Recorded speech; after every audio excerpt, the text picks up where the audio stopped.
Vamos a hablar sobre los medicamentos vía oral. En este caso, el diclofenaco. El diclofenaco es un medicamento antiinflamatorio no esteroide que trabaja para reducir sustancias en el cuerpo que causan dolor e inflamación. Se usa para tratar el dolor de leve a moderado, entre esos también para dolores menstruales. Efectos secundarios: diarrea, estreñimiento, flatulencia o distensión abdominal. También podemos tener dolor de cabeza, mareos o zumbidos en los oídos. Presentación del diclofenaco. Es vía oral, tabletas de 50 miligramos, caja por 10 tabletas. Gotas, cuando una gota es igual a 0.5 miligramos, 15 miligramos por mililitro en el frasco, con un gotero de 20 mililitros. Supositorios de 12.5 miligramos caja. La dosis, en niños de 0.5 a 2 miligramos kilogramo día. Esta dosis toca repartirla cada 8 horas según orden médica. Entonces tenemos el caso de orden médica. Administrar 0.5 miligramos kilogramo en un niño que pesa 20 kilogramos, entre dosis en el día. Entonces la pregunta que nos hacemos como enfermeras es: ¿cuántas gotas le administro por dosis? Para obtener la respuesta, entonces 0.5 miligramos por 20 kilogramos, que es el peso del niño, es igual a 10 miligramos día. Estos 10 miligramos lo dividimos en las 3 dosis, nos daría 3.3 miligramos por dosis. Entonces, para hallar cuántas gotas tengo que administrar en cada dosis, entonces hago la regla del 3, que es 0.5 miligramos hay en una gota, entonces 3.3 miligramos, ¿en cuántas gotas hay? Haciendo la regla de 3 me da 6.6 gotas, que lo aproximo a 7 gotas por dosis. Para el procedimiento previo lavado de manos, nos colocamos los guantes. En este caso cogemos el medicamento que es el diclofenaco y viene en el gotero. Entonces tomamos suficiente medicamento, lo llevamos a la boca del paciente, contamos 7 gotas, 1, 2, 3, 4, 5, 6 y 7 gotas, y administramos agua para que él trague mejor el medicamento. Y con esto administramos 7 gotas 3 veces al día, que son las 3 dosis requeridas por el médico.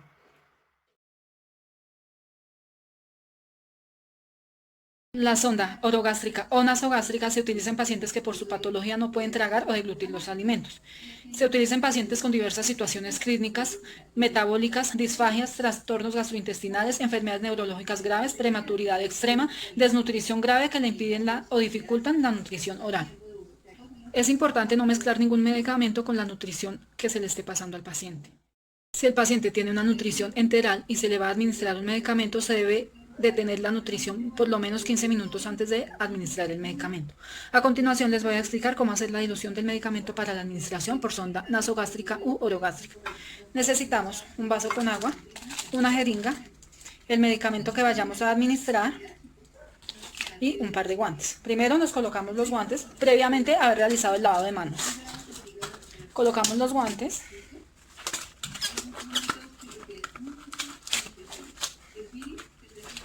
Destapamos la jeringa. Para este procedimiento no vamos a necesitar la aguja. Retiramos el émbolo de la jeringa, tomamos el medicamento que vamos a administrar, lo introducimos en la jeringa. Posteriormente vamos a realizar un llenado de agua con la jeringa para diluir el medicamento. El medicamento va a durar más o menos un periodo de 10 a 15 minutos para su completa dilución. Es importante hacerle unos movimientos como agitarlo para que se diluya más rápido. Si tenemos alguna otra actividad que realizar, podemos dejar diluyendo el medicamento y después hacer la administración. A continuación vamos a ver un ejemplo de cómo se realiza la administración de medicamentos por sonda nasogástrica u orogástrica. Voy a explicarles la forma correcta de administrar el medicamento por vía enteral o por sonda orogástrica. En este momento tenemos una sonda orogástrica que está fija al tubo orotraqueal. Por la patología del paciente requiere una intubación orotraqueal y por lo tanto requiere una sonda orogástrica para paso de nutrición enteral y paso de medicamento. Para el paso de medicamentos primero vamos a colocar una pastilla dentro de la jeringa. En este momento le voy a administrar acetaminofén. Dejamos la pastilla que se diluya durante 10 o 15 minutos para poderla administrar.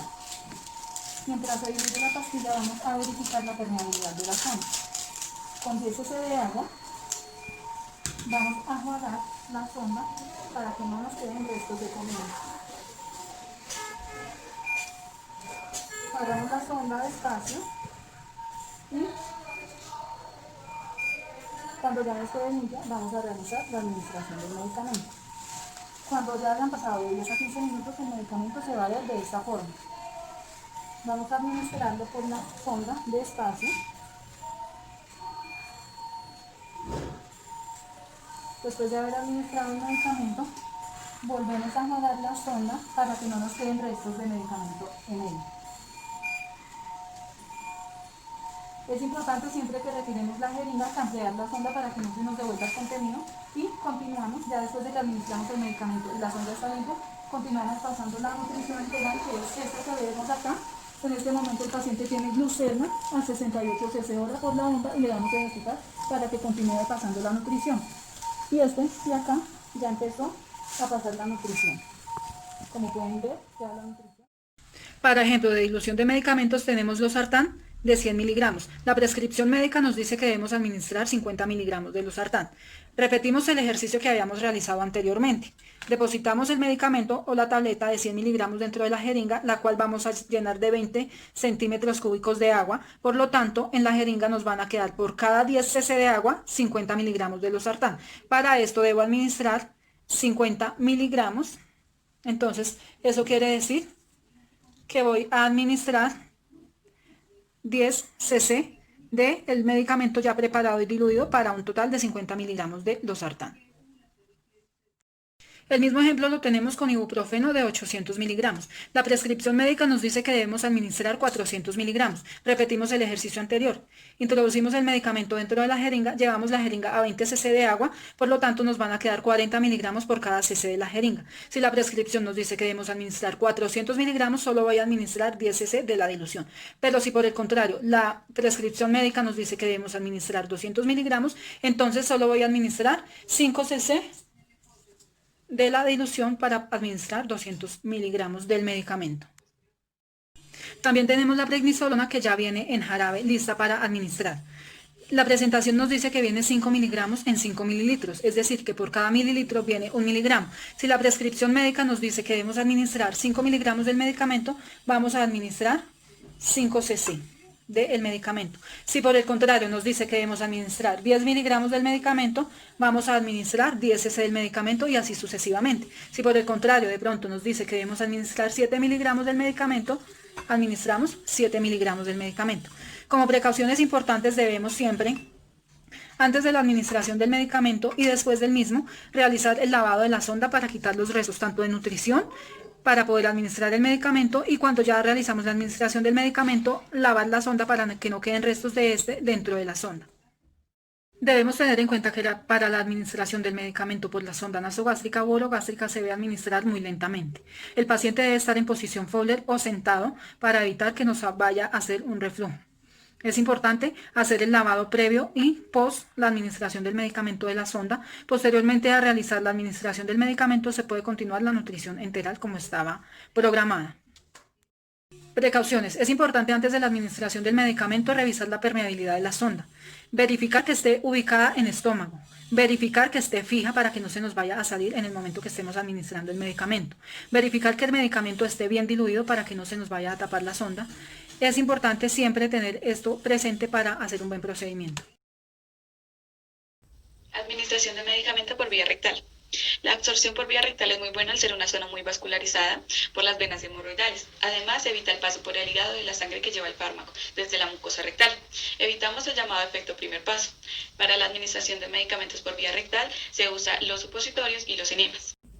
Muchos fármacos que se administran por vía oral pueden también utilizarse por vía rectal en formas de supositorio. En esta presentación, el fármaco se mezcla con la sustancia serosa que se disuelve o se licúa tras ser introducida en el recto. La absorción del fármaco es rápida gracias al revestimiento delgado del recto y al abundante riego sanguíneo. Los supositorios se prescriben para personas que no pueden tomar un fármaco por vía oral porque tienen náuseas o no pueden tragar bien, debido a restricciones alimentarias, como sucede antes y después de una intervención quirúrgica. Formas farmacéuticas de administración rectal. Como primera tenemos los supositorios, que son los más utilizados en un 98%. Tenemos de acción mecánica como la glicerina, de administración local como la antihemorroidal, de acción sistémica como el paracetamol. Como segundo tenemos las Como segundo tenemos las cápsulas rectales, que son supositorios encapsulados. Como tercero tenemos las soluciones, emulsiones y suspensiones rectales, que vienen de un volumen de 2.5 mililitros a 2 litros. Tenemos los polvos y comprimidos para soluciones o suspensiones rectales en preparaciones rectales semisólidas. Ventajas e inconvenientes de administración rectal. Como ventajas tenemos la estabilidad, la disminución del efecto de primer paso hepático, mayor capacidad de dosificación, y como inconvenientes tenemos la variabilidad, la baja aceptación y cumplimiento de los pacientes y la complejidad de las formulaciones. Los fármacos que pueden ser administrados por vía rectal incluyen el paracetamol como acetaminofén para la fiebre, el diazepam para las convulsiones y los laxantes para el estreñimiento. Los fármacos que en forma de supositorio sean irritantes probablemente se administrarán en forma inyectable. Como cuarto tenemos polvo y comprimidos para soluciones o suspensiones rectales, preparaciones rectales semisólidas, espumas rectales y tampones rectales. Administración de medicamento por vía rectal. La absorción por vía rectal es muy buena al ser una zona muy vascularizada por las venas hemorroidales. Además, evita el paso por el hígado de la sangre que lleva el fármaco desde la mucosa rectal. Evitamos el llamado efecto primer paso. Para la administración de medicamentos por vía rectal se usa los supositorios y los enemas. Muchos fármacos que se administran por vía oral pueden también utilizarse por vía rectal en formas de supositorio. En esta presentación, el fármaco se mezcla con la sustancia serosa que se disuelve o se licúa tras ser introducida en el recto. La absorción del fármaco es rápida gracias al Yo les voy a explicar lo que es el procedimiento de administración de medicamentos por vía rectal. El primero es comprobar el paciente correcto. El segundo es respetar la intimidad del enfermo y guardar confidencialidad de sus datos. El tercero es informar al paciente y al cuidador principal el procedimiento que se va a realizar y solicitarle su colaboración. Como cuarto, se debe solicitar un consentimiento de forma verbal siempre que sea posible. Como quinto, se debe identificar los profesionales sanitarios que van a intervenir en el procedimiento. Como sexto, se deben seguir los 10 correctos para la administración de medicamentos, principalmente lo que es el fármaco, la dosis, la vía y la hora y el paciente correcto. Y se debe asegurar o verificar que no exista una contraindicación o alergia del fármaco. Como séptimo, se debe comprobar la prescripción con la etiqueta del fármaco y que ambas estén claramente escritas. Se debe comprobar además la fecha de caducidad y su idónea conservación. Además, se debe mirar la fecha de apertura, la integridad en la que está el medicamento y la ausencia de partículas de suspensión. Como octavo, se debe conocer los efectos de los medicamentos y en función del fármaco que se va a utilizar. También se debe valorar la posible repercusión de los signos vitales, glicemia capilar, nivel de conciencia y antes de su administración. Como noveno, se debe preparar la medicación para su administración de forma individualizada y el que la prepare será el encargado de administrarla, exceptuando los casos de elaboración o mezcla por parte del servicio de farmacia. Como décimo, se debe realizar lavado higiénico de manos o con uso de solución hidroalcohólica. Como 11, se debe poner guantes. 12, antes del inicio del procedimiento ofrecer la posibilidad de ir al baño. Como 13, se debe colocar al paciente en posición SIMS de cúbito lateral izquierdo con la pierna derecha flexionada por encima de la izquierda. Siempre que sea posible, se debe colocar una cuña en el caso de la administración de enema. Se debe separar las nalgas del paciente con la mano no dominante exponiendo el ano. Luego se debe pedir al paciente que realice inspiraciones lentas y profundas para relajar el esfínter anal. Luego se debe introducir el supositorio. Debe estar frío a fin de que no pierda la consistencia, lo que dificultará la introducción. O cánula lubricada en el recto suavemente y dirigida a través de la pared en dirección al ombligo. En el caso de administrar supositorios, superar el esfínter anal interno e introducir el ápice primero, ya que queremos un efecto local y por la base se pretende efectos sistémicos. Como 18, en el caso de utilizar una solución rectal microenema medicamentoso, se debe insertar la cánula en el ano, previamente lubricada, perfeccionar manteniendo el microenema en la posición inclinada y retirarlo sin dejar de ejercer la presión. Como 20, se debe indicar al paciente que retenga el medicamento en caso de que no aguante el espasmo, o en pacientes pediátricos apretaremos las nalgas. Y como 21, una vez finalizado, hay que limpiar la zona rectal y permitir que el enfermo descanse en una posición cómoda. Retirar los guantes y luego se debe higienizar las manos, ya que es un procedimiento invasivo. La vía sublingual es aquella en la que un medicamento es administrado por debajo de la lengua, siendo esta una forma más rápida de absorción por parte del organismo en comparación con los medicamentos que son administrados vía oral, en donde este necesita más tiempo para desintegrarse y ser metabolizado por el hígado para después ser absorbido y ejercer su efecto terapéutico. La rapidez de absorción de los medicamentos que son administrados por la vía sublingual se debe a que esta zona del cuerpo se encuentra altamente vascularizada. Esto quiere decir que hay un grado alto de capilares, lo que son venas, arterias y los capilares, y esto permite que el medicamento ingrese directamente al torrente sanguíneo y ejerza su efecto terapéutico de una manera más rápida.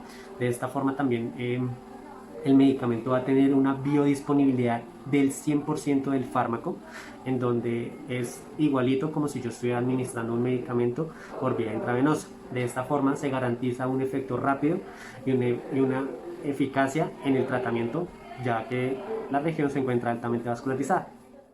La vía sublingual se encuentra indicada en enfermedades orofaringeas, esofágicas, gástricas, duodenales o hepáticas, en los cuales se dificulta la deglución, la absorción o la distribución de los fármacos cuando son administrados por otro tipo de vía, ya sea la vía oral.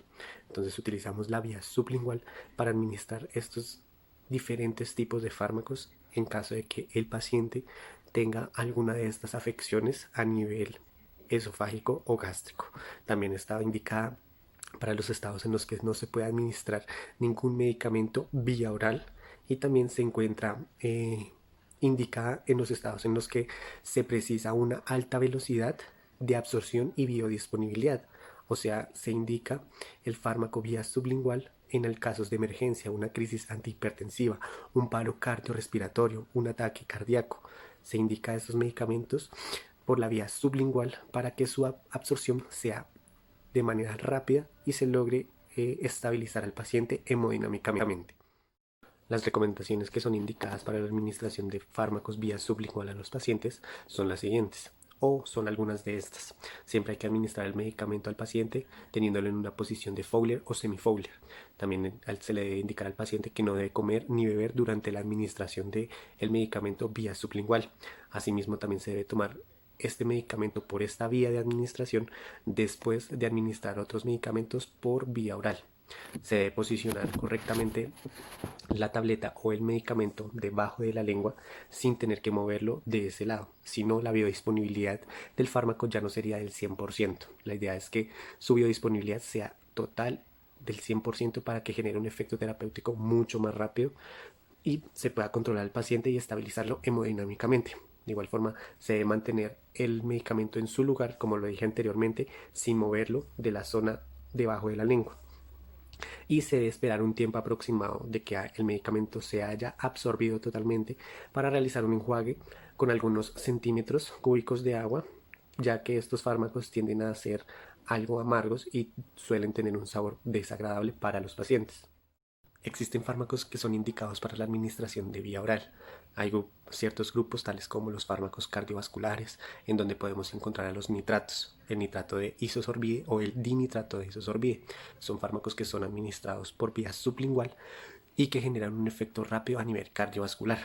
También existen algunas benzodiazepinas, tales como el alprazolam y el lorazepam, que se pueden administrar por esta vía.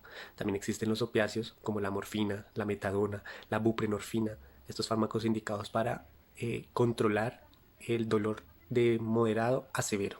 También existen los agonistas dopaminérgicos como la apomorfina, que se puede administrar por vía sublingual, muy conocido también cuando el paciente presenta un choque antihipertensivo o un ataque antihipertensivo. También se utiliza de excelencia el captopril o el nifedipino. Su mecanismo de acción es tan rápido al ser administrado por vía sublingual. También existen los antiarrítmicos como el verapamilo, que se puede administrar por esta vía y genera un efecto rápido. Entre otros fármacos se pueden administrar por vía sublingual para que la biodisponibilidad sea del 100% del fármaco y este genere su efecto terapéutico de una manera más rápida.